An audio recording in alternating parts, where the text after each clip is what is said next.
Last topic में हमने पढ़ा सिंगल डायमेंशनल एरे के बारे में और अब हम मल्टी डायमेंशनल की एक एग्जाम्पल 2D एरे के बारे में, यानी कि 2D टू डायमेंशनल एरे।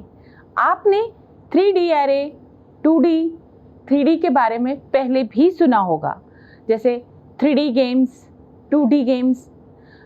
वही कुछ कॉन्सेप्ट यहाँ पे यूज़ होने वाला है।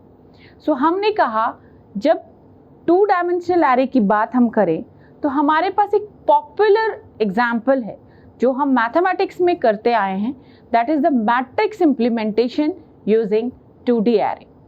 मैट्रिक्स सबने सुना होगा, जहाँ पे रोज और कॉलम्स में हम डेटा को डालते हैं। बस कुछ वही हमने प्रैक्टिकल इम्प्लीमेंटेशन में यूजिंग C प्रोग्रामिंग हम करने वाले हैं। तो अगर आपको एक एरे बनाना है जो 2D है, मतलब आपको 2 डायमेंशनल बनाना है, यानी कि अब डेटा जो है वो रोज और कॉलम्स दोनों में जाने वाला है, तो आपको डेटा रोज और कॉलम्स मेंशन करने पड़ेंगे। तो हमने मेंशन करा है M for the matrix 10 by 10, that means 10 maximum for the row and 10 maximum for the columns। अब हर बार तो आप 10 by 10 का मैट्रिक्स नहीं बनाने वाले, वो तो बहुत बड़ा मैट्रिक्स होने वाला है। तो हमने एक लिमिट ले ली है रो की, कॉलम्स की, और अब आपको ये याद है कि हमने एरे का कॉन्सेप्ट करना है तो लूपिंग तो आने वाला है। अब यहाँ पे आई वेरिएबल जो हमने सिंगल डायमेंशनल में यूज़ किया था, अब यहाँ पे एक और वेरिएबल हम यूज़ करने वाले हैं, वो है जे वेरिएबल।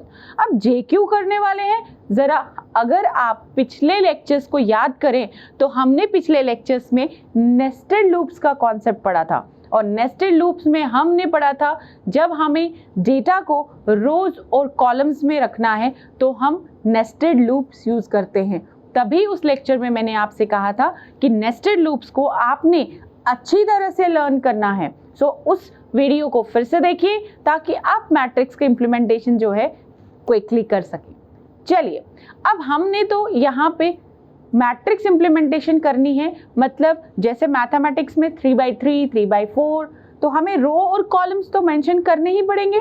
सो चलिए हम पहले रो की लिमिट लेते हैं और कॉलम की लिमिट लेते हैं। तो हमने एंटर करवाना है एक message, enter the row limit.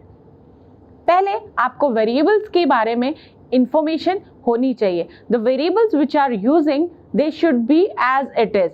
That means if you are using a matrix, so a variable matrix M is there, or matrix you can put row for the row limit, column for the column limit, I and J for the loopings. So we have entered the value row and we have entered the value for the column. Now the second thing is we have to go for the outer loop, that is for the row. So we are saying I0, I less than row, I plus plus, and we have to go for the column as well because we have to print the data both in the rows and in the columns. So we can say the data should be in both rows and in the columns. So आपने scanf जो करवाया वो आपने %d किया, लेकिन अब यहाँ पे खाली m of i नहीं लिख रहे हैं हमने क्या किया, हमने m of ij करना है, क्योंकि एवरी टाइम आपकी 2 लोकेशंस आने वाली हैं, 0 0 0 0 मीन्स 0 रो 0 कॉलम, 0 रो 1 कॉलम, 0 रो 2 कॉलम। सो जब आप इसको प्रैक्टिकली इम्प्लीमेंटेशन ग्राफिकली हैंड से देखेंगे तो आप देखेंगे कि 0 रो और 1 कॉलम, 0 रो 2 कॉलम, इस तरह से आप इम्प्लीमेंट करेंगे। तो आउटपुट भी बिल्कुल, अगर आपने इनपुट के लिए 2 लूप यूज़ किए हैं तो आउटपुट के लिए भी हम 2 लूप यूज़ करने वाले हैं। तो अगर आप देखें तो आउटपुट भी कुछ इसी तरह से होगा जिस तरह से इनपुट हमने किया, लेकिन यहाँ पे चेंज कहाँ आने वाली है, प्रिंटिंग में। लेकिन हम पहले printf स्टेटमेंट को as it is format specifier के साथ लगाने वाले हैं, m of ij। i and j फिर से आपको बता देते हैं, ij मीन्स i का लोकेशन एंड j का लोकेशन, क्योंकि एरे में हमने देखा कि इंडेक्सिंग से ही सारा कुछ काम होने वाला है, तो हमने इंडेक्सिंग करी। और जब हम प्रोग्राम पूरा का पूरा करेंगे और आप आउटपुट देखना चाहेंगे, क्योंकि इनपुट आपने स्कैनफ से दिया है और आउटपुट आपने प्रिंटफ से दिया है और आपने रिटर्न स्टेटमेंट भी यूज़ कर दी है। अब आप क्या करेंगे, आप इस प्रोग्राम को जब वर्क करेंगे, अगर आपने नेस्टेड लूप्स कर लिए हैं तो आप इजीली इस प्रोग्राम को समझ पाएंगे कि इस प्रोग्राम का क्या मतलब है। तो रो लिमिट हमने दी कि 3 का रो है और 3 का कॉलम है। फॉर एग्जाम्पल हम मैट्रिक्स एंटर करा रहे हैं, 3 रो 3 कॉलम का मतलब 3 multiplied by 3, that means 9 digits जो हैं वो एंटर होने वाले हैं। तो 9 के 9 डिजिट्स हमारे स्क्रीन पे तो दिखाई दे रहे हैं, एंटर हुए हैं और प्रिंट भी हो गए हैं, लेकिन क्या आउटपुट मैट्रिक्स फॉर्म में है? नहीं। क्यों? क्योंकि हमने इसमें मैट्रिक्स इम्प्लीमेंटेशन का जो प्रोसीजर है वो हमें प्रैक्टिकली प्रोग्रामिंग में सब कुछ देना पड़ता है। कुछ भी प्रोग्रामर यानी कि आपका कंपाइलर अपने आप कुछ नहीं करने वाला है, आपको सब कुछ उसको देना पड़ेगा। यानी कि क्या करना पड़ेगा, हमें फॉर्मेट बनाना पड़ेगा। यानी कि जहाँ %d है प्रिंट एफ में, वहाँ पहले तो थोड़ी सी स्पेस दे देंगे और आप देखेंगे कि स्पेस से जो है वो आपका प्रोग्राम थोड़ा सा स्पेस में आ जाएगा। यानी कि जो नंबर आप एंटर करने वाले हैं 2 डायमेंशनल में, वो आपका स्पेस में आ जाएगा।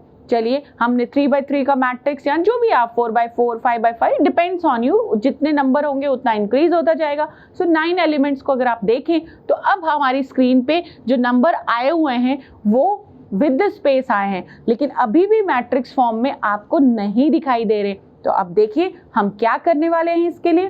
तो याद करिए नेस्टेड लूप्स का कॉन्सेप्ट, या उस वीडियो को आप रिवाइंड करिए और देखिए नेस्टेड लूप में जब रोज और कॉलम्स में हमें डेटा प्रिंट कराना है तो आपको इनर लूप के आउटर में प्रिंटफ स्टेटमेंट /n देना पड़ेगा न्यू लाइन के लिए, क्योंकि हम चाहते हैं कि पहले रो का जो डेटा है वो इनपुट हो जाए, यानी कि प्रिंट हो जाए। तो चलिए, जब हम /n लगाते हैं, अब जरा रन करके देखें तो क्या आउटपुट आएगा। क्या पुराना ही आउटपुट आएगा या हमको मैट्रिक्स फॉर्म में अब डेटा मिलने वाला है। तो हम रोज और कॉलम्स का पहले लिमिट देंगे। So 3x3 enter the row that is 3 and enter the column 3। अब ये 9 एलिमेंट्स को इनपुट करने को बोलेगा। एलिमेंट्स आप कोई भी इनपुट कर सकते हैं इंटीजर टाइप।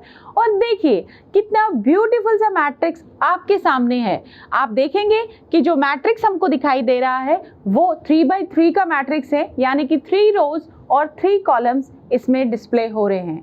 तो this was the concept of 2-dimensional array using, you can say, 2 pair of brackets. So जब आप 2 pair of brackets लगाएंगे तो कोई भी जो है डेटा टाइप का आप यूज़ कर सकते हैं और आप उसको कह सकते हैं 2D array, जो कि मल्टी डायमेंशनल एरेज में कैटेगराइज होता है। तो इस तरह से इस सेक्शन में हमने सारे टॉपिक्स कवर किए, from the array declaration to working the array, types of array, 1D array, 2D array. So these were the topics which we cleared today. You have to remember that array is a concept of where we want the similar type of data in a contiguous manner. So randomly data अब नहीं होगा, contiguous manner में होगा. This is the concept of an array and its usage.